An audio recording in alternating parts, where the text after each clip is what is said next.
পৃথিবীতে কাকে আপনি বেশি ভয় পান? বাবাকে, মাকে, প্রতিবেশী বা অন্য কাউকে, না রাজনৈতিক নেতাকে? ভয় তো আমরা কাউকে না কাউকে পাই। তবে এইসবের ওপরে উঠে প্রত্যেকটা মানুষ যাকে ভয় পায় সে হলো মৃত্যু। ইয়েস, এই নিয়ে আজকে আমাদের ভিডিও, মৃত্যু ভয়। নমস্কার, আমি আছি বাপি। আমার এই ইউটিউব চ্যানেল ব্লগ উইথ বাপিতে শুরু করছি আরেকটা নতুন ভিডিও। ভিডিওটি স্কিপ না করে শেষ পর্যন্ত দেখতে থাকুন, আশা করছি খুব ভালো লাগবে। তো যেটা নিয়ে বলছিলাম যে আমরা মানুষেরা কাকে ভয় পাই? মৃত্যু ভয় পাই। মৃত্যুকে ভয় পায় না এমন লোক খুব কম আছে। মৃত্যু ব্যাপারটা এমন যে আসে এক বিভীষিকার মতো এবং এসে লন্ডভন্ড করে দিয়ে চলে যায়, জাস্ট লাইক সাইক্লোন। তাও তো সাইক্লোন আসার আগে আমরা একটা প্রেডিকশন পাই যে আসছে আসছে, ওয়েট করে একটা আশা থাকে, বা আমরা একটা কল্পনা করে নিই, একটা কনসেপশন আমাদের তো রয়ে যায় যে আসবে যখন সব শেষ করে দেবে, সেটা আমার জানা আছে। বাট মৃত্যু,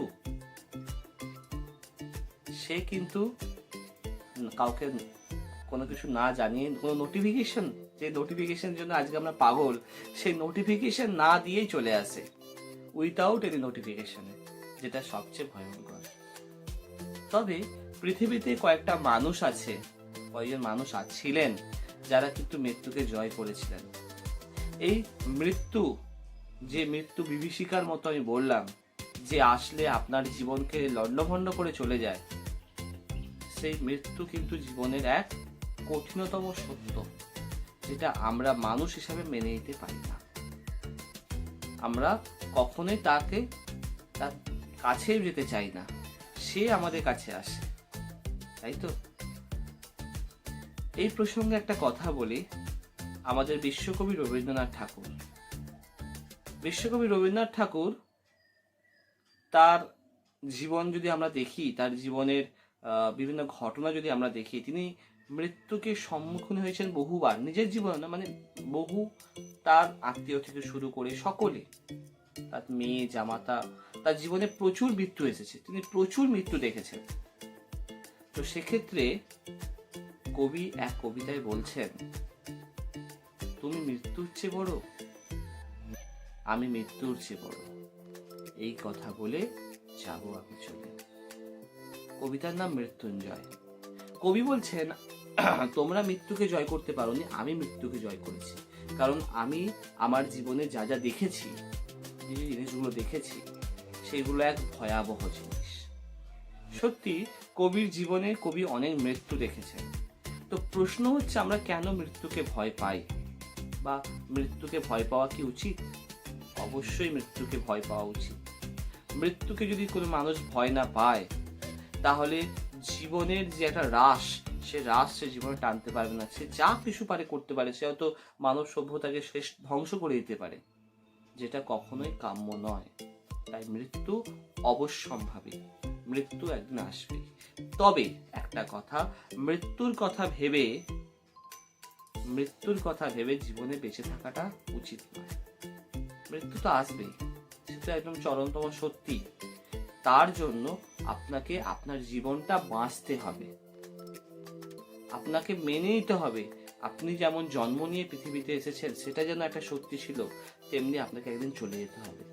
এই যাওয়া আসা এবং যাওয়ার মাঝের যে সময়টা, এটাকে আপনাকে আপনার জীবনে নিজেকে আনন্দ অনুভূতির মাধ্যমে বেঁচে কাটাতে হবে, হেসে খেলে কাটাতে হবে। কয়েকটা দিন, it's a large span of time, it's a small span of time. This actually it's a very short time আমরা আছি, তার মধ্যে আমাদের অনেক কিছু দুঃখ আছে, যন্ত্রণা আছে, কষ্ট আছে, হাসি আছে, এইসব নিয়েই তো জীবন। সেই জন্য সবসময় মৃত্যুকে ভয় পাওয়াটাও ঠিক নয়। অবশ্যই মৃত্যু ভয় একটা জায়গায় থাকে, যারা মৃত্যুকে ভয় পায় না তাদেরকে আমরা যোদ্ধা বলি। তো সেক্ষেত্রে মৃত্যু ভয় অবশ্যই থাকবে, কিন্তু মৃত্যুকে ভয় পেয়ে সবসময় জীবনে চলাটা ঠিক নয়।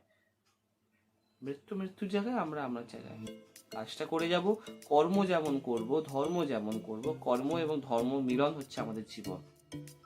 কিন্তু বর্তমান সমাজে, বর্তমান যুগে মানুষ ভুলে গেছে এই কথাগুলো।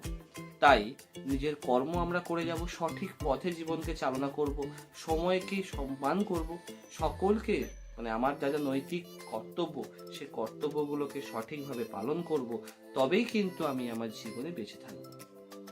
তাই বন্ধুরা, আসুন আমরা মৃত্যুকে ভয় না পেয়ে মৃত্যুর দিকে এগিয়ে যাচ্ছি এই কথা না ভেবে, ভাবাই যাক না, সে যখন আসবে তখন দেখা যাবে। এত চিন্তা কিসের, এত ভাবনা কিসের, যেতে তো একদিন হবেই। তাই মৃত্যুকে ভয় না পেয়ে মৃত্যুঞ্জয়ী হয়ে আমরা আমাদের সামনের জীবনটা, সামনের দিনগুলো ভালোভাবে কাটাবো, পজিটিভলি কাটাবো এবং সবসময় পজিটিভ চিন্তা ভাবনা করব। তাহলে কিন্তু আমাদের জীবন একদম মসৃণ হবে, সুন্দর হবে। এই কতগুলো কথা বলে আজকে আমি আমার ভিডিও শেষ করছি। ফিরে আসছি পরের ভিডিওতে। দেখতে থাকুন আমার এই চ্যানেল ব্লগ উইথ বাপি। ভিডিওটি ভালো লাগলে অবশ্যই লাইক, কমেন্ট, শেয়ার করে দিন এবং মৃত্যুকে হালকা করে ভয় পান। নমস্কার।